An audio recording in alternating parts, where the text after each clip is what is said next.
أمي فين إبراهيم؟ شحال الساعة؟ 4 الصباح باقي ما دخل.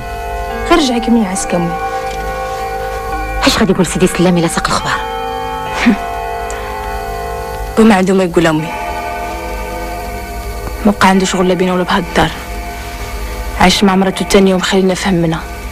ياك شهرين هادي ما بانوا لا عرفنا عليه شي خبار. انتي بالك مشغول غير بيه صباح وعشية. هل عينك هل عينك أمي.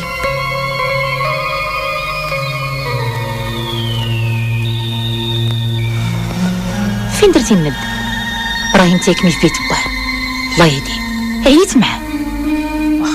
واخا أمي، غير عندي تنعسي وانا غادي نقاد البيت. واخا يلا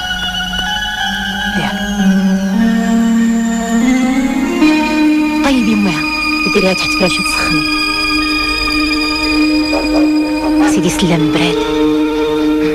كوني هانية. يلا صباح على خير. L'asphalte des rues est un miroir obscur où les maisons se reflètent en masse noire et où les rares lampadaires allumés sont autant de soleil moribond que la nuit étouffe. Car la lumière est éphémère et quand le soleil est au plus fort de sa gloire, la nuit est encore omniprésente. Tapis à chaque coin de rue, sous les arbres et les bosquets en fleurs, les symphonies demeurent et les caves enveloppe les êtres et les choses, ou encore, insidieuse, invisible, elle campe dans l'âme de chaque homme.